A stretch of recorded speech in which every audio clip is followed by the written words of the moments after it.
നാമത്തിന് മഹത്വം ഉണ്ടാകട്ടെ. അനുഗ്രഹിക്കപ്പെട്ട നല്ല നിമിഷത്തിന് ദൈവത്തിന് സ്തോത്രം ചെയ്യാം.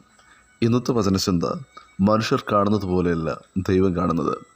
ഈ നല്ലൊരു പ്രഭാതത്തിൽ വചനം ശ്രവിക്കുന്ന പ്രിയ ദൈവജനമേ, ആര് സഹായിച്ചില്ലെങ്കിലും യേശു താങ്കളെ സഹായിക്കും, താങ്കളെ കരുതും. എല്ലാവരും കുറ്റം കണ്ടുപിടിക്കുമ്പോൾ താങ്കളുടെ അന്തരംഗം യേശു അറിയുന്നു. മനുഷ്യർ കാണുന്നത് പോലെയല്ല ദൈവം കാണുന്നത്. മനുഷ്യരെ ആശ്രയിക്കരുത്, അതിനാൽ ദൈവത്തെ ആശ്രയിക്കുക. ദൈവത്തിൽ ആശ്രയിക്കുന്ന ഒരുവനെ തളരുവാൻ തകരുവാൻ ദൈവം അനുവദിക്കുകയില്ല. 112 സങ്കീർത്തന പുസ്തകം 8 തിരുവചനത്തിൽ പ്രകാരം വിളിച്ചു പറയുന്നു, മനുഷ്യരിൽ ആശ്രയിക്കുന്നതിനേക്കാൾ യഹോവയിൽ ആശ്രയിക്കുന്ന നല്ലത്, പ്രഭുക്കന്മാരിൽ ആശ്രയിക്കുന്നതിനേക്കാൾ യഹോവയിൽ ആശ്രയിക്കുന്ന നല്ലതെന്ന്. വചനം ശ്രവിക്കുന്ന താങ്കൾ തളരരുത്, മുന്നോട്ട് പോകുക. താങ്കളുടെ മേലുള്ള ദൈവശക്തി താങ്കളെ മുന്നോട്ട് നടത്തും. താങ്കളുടെ മേലുള്ള ദൈവശക്തിയെ കവർന്നെടുക്കുവാൻ ഒരു ശത്രുവിനും സാധിക്കുകയില്ല. ഒരു ശത്രുവും താങ്കളെ ജയിക്കുകയില്ല. ഭക്തനായ യോശുവയോട് വിളിച്ചു പറഞ്ഞതുപോലെ താങ്കളുടെ ദൈവം വിളിച്ചു പറയുന്നു, ഭക്തനായ മോശയോട് കൂടെ ഇരുന്നതുപോലെ ഞാൻ നിന്നോട് കൂടെ ഇരിക്കും. നിൻ്റെ ജീവിതത്തിൽ ഒരു മനുഷ്യനും എതിരെ നിൽക്കുകയില്ലെന്ന്. ദൈവത്തെ മാത്രം മുറുകെ പിടിക്കുക. താങ്കളുടെ ജീവിതത്തിൽ അനുഗ്രഹമുണ്ടാകും. താങ്കളുടെ പ്രാർത്ഥനാ വിഷയങ്ങൾക്ക് തക്ക സമയം മറുപടി നൽകും. താങ്കളുടെ പ്രാർത്ഥനാ വിഷയം എത്ര പഴകിയതാണെങ്കിലും കർത്താവ് താങ്കൾക്ക് വേണ്ടി ചില വഴികൾ തുറക്കുവാനിടയാകും. താങ്കളുടെ നേരെ ആരൊക്കെ ദോഷം വിചാരിച്ചു താങ്കളെ തകർക്കുവാൻ നോക്കിയാലും അതെല്ലാം താങ്കൾക്ക് നന്മയെ ഭവിക്കും. നാം സേവിക്കുന്ന ദൈവം വിശ്വസ്തനാകുന്നു. ഉൽപ്പത്തി പുസ്തകം 50-20 ഭക്തനായ യോസേഫ് വിളിച്ചു പറഞ്ഞു, നിങ്ങൾ എൻ്റെ നേരെ ദോഷം വിചാരിച്ചു, ദൈവമോ ഇന്നുള്ളതുപോലെ ബഹുജനത്തിന് ജീവരക്ഷ വരുത്തേണ്ടതിന് അതിന് ഗുണമാക്കി തീർത്തുവെന്ന്. വചനം ശ്രവിക്കുന്ന താങ്കളെ അനുഗ്രഹിപ്പാൻ ദൈവം തീരുമാനിച്ചാൽ, താങ്കൾക്കായി ദൈവം കരുതി വച്ചിരിക്കുന്ന നന്മകളെ മുടക്കുവാൻ ഈ ലോകത്തിലെ ഒരു ശക്തിക്ക് സാധ്യമല്ല.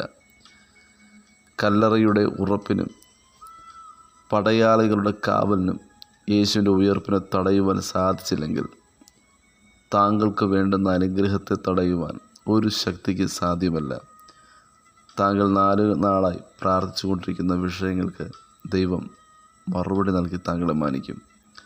മരിച്ച 4 നാളായി നാറ്റം വമിച്ച ലാസറിനെ കർത്താവ് ഉയർപ്പിച്ചുവെങ്കിൽ, താങ്കളുടെ വിഷയം എത്ര പ്രതികൂലം നിറഞ്ഞതാണെങ്കിലും യേശു താങ്കൾക്ക് വേണ്ടി പ്രവർത്തിക്കും.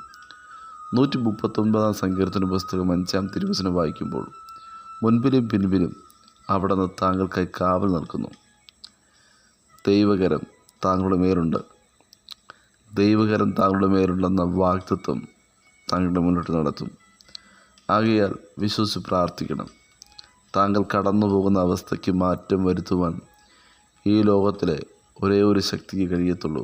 അത് കർത്താവ് യേശു ക്രിസ്തുവിന് മാത്രമാണ്. മറ്റാരും കാണാതിരിപ്പാൻ താങ്കൾ മറച്ചു പിടിക്കുന്ന താങ്കളുടെ കണ്ണുനീർ തുള്ളികളെ തുരുത്തിയിലാക്കുന്ന കർത്താവ് താങ്കളുടെ കൂടെയുണ്ട്. താങ്കളുടെ കണ്ണുനീരിനെ കാണുന്ന സ്വർഗമുണ്ട്. താങ്കളുടെ കണ്ണുനീരിന് പ്രതിഫലമുണ്ട്. കണ്ണുനീരോടുകൂടെ വിതയ്ക്കുന്നവൻ ആർപ്പോടെ കൊയ്യുമെന്ന് വിശുദ്ധ വേദപുസ്തകം വിളിച്ചു പറയുന്നു. വചനം ശ്രവിക്കുന്ന താങ്കൾ ഒറ്റയ്ക്കെന്ന് കരുതരുത്. കണ്ണുനീരിൻ്റെ അപ്പുറത്ത്, കഷ്ടതയുടെ അപ്പുറത്ത്, കണ്ണുനീരിൻ്റെയും കഷ്ടതയുടെയും അവസ്ഥയിലും താങ്കൾക്ക് വേണ്ടി നിൽക്കുന്ന യേശുവുണ്ട്. താങ്കളെ തള്ളിക്കളയാതെ, താങ്കളെ തീർന്നു പോകുവാൻ അനുവദിക്കാതെ, താങ്കളെ പരാജയപ്പെട്ടു പോകാൻ അനുവദിക്കാതെ, പരാജയപ്പെട്ടു പോയി എന്ന് ചിന്തിക്കുന്ന സ്ഥാനത്ത് കർത്താവ് ഇറങ്ങി വന്ന് താങ്കളെ വിജയിപ്പിക്കുവാനിടയാകും. തകർന്നു പോകുന്ന സ്ഥാനത്ത് താങ്കളെ ദൈവം കരം പിടിച്ചുയർത്തും. വിശ്വസിച്ച് പ്രാർത്ഥിക്കുക. താങ്കൾ കടന്നു പോകുന്ന അവസ്ഥയ്ക്ക് മാറ്റം നൽകുവാൻ ദൈവത്തിനൊരു നിമിഷം മതി. വെളിപ്പാട് പുസ്തകം 3-8 തിരുവചനം വായിക്കുമ്പോൾ അവിടെ കാണപ്പെടുന്നു, ഞാൻ നിൻ്റെ പ്രവൃത്തി അറിയുന്നു. ഇതാ ഞാൻ നിൻ്റെ മുൻപിൽ ഒരു വാതിൽ തുറന്നു വച്ചിരിക്കുന്നു, അതാർക്കും അടച്ചുകൂടാ. നിനക്ക് അല്പമേ ശക്തിയുള്ളൂ എങ്കിലും നീ എൻ്റെ വചനം കാത്ത് എൻ്റെ നാമം നിഷേധിച്ചിട്ടില്ല. പലപ്പോഴും താങ്കളുടെ പ്രാർത്ഥനയ്ക്ക് മറുപടിയില്ല എങ്കിലും താങ്കൾ നിരാശപ്പെടേണ്ട. ദൈവം തക്ക സമയത്ത് താങ്കൾക്ക് വേണ്ടി ഉത്തരം നൽകും. താങ്കൾ ആഗ്രഹിക്കുന്ന ചില കാര്യങ്ങൾ ദൈവഹിതമായിട്ടുള്ളതായിരിക്കത്തില്ല. അതിനാൽ ചില വാതിലുകൾ ദൈവം അടയ്ക്കും. ശേഷം ദൈവഹിതമായ ശ്രേഷ്ഠമായ വാതിൽ ദൈവം തുറക്കുവാനിടയാകും. മീഖ പ്രവചന പുസ്തകം 7-8 തിരുവചനം വായിക്കുമ്പോഴും, വീണാലും ഞാൻ എഴുന്നേൽക്കും, ഞാൻ ഇരുട്ടിലായിരുന്നാലും കർത്താവ് എൻ്റെ വെളിച്ചമായിരിക്കും. ആവലാതിപ്പെടേണ്ട. താങ്കൾക്ക് അസാധ്യമായത് ദൈവത്തിന് കഴിയും. ദൈവമാണ് താങ്കളെ നട്ടതെങ്കിൽ ദൈവം നിശ്ചയമായും താങ്കളെ വളർത്തും. അനേകർ ഈ ലോകത്തിൽ വസിക്കുമ്പോൾ ദൈവം താങ്കളെ തിരഞ്ഞെടുത്തുള്ളതിനാൽ സന്തോഷിക്കുക. ഹഗ്ഗായി പ്രവചന പുസ്തകം 2-23 തിരുവചന പ്രകാരം വായിക്കുന്നു, ഞാൻ നിന്നെ എടുത്ത് മുദ്രമാക്കും, ഞാൻ നിന്നെ തിരഞ്ഞെടുത്തിരിക്കുന്നു എന്ന് യഹോവയുടെ അരുളപ്പാട്.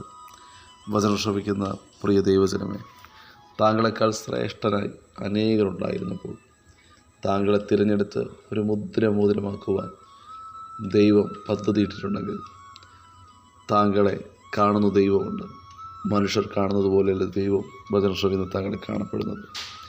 താങ്കൾ ദൈവസ്ഥാനത്ത് വിലയപ്പെട്ട വ്യക്തിയാണാകയാൽ ദൈവസാന്നിധ്യം മുറുകെ പിടിച്ച് മുന്നോട്ട് ചലിപ്പാൻ വചനം ശ്രവിക്കുന്ന താങ്കളെ കർത്താവ് സഹായിക്കട്ടെ. God bless you. ആമേൻ.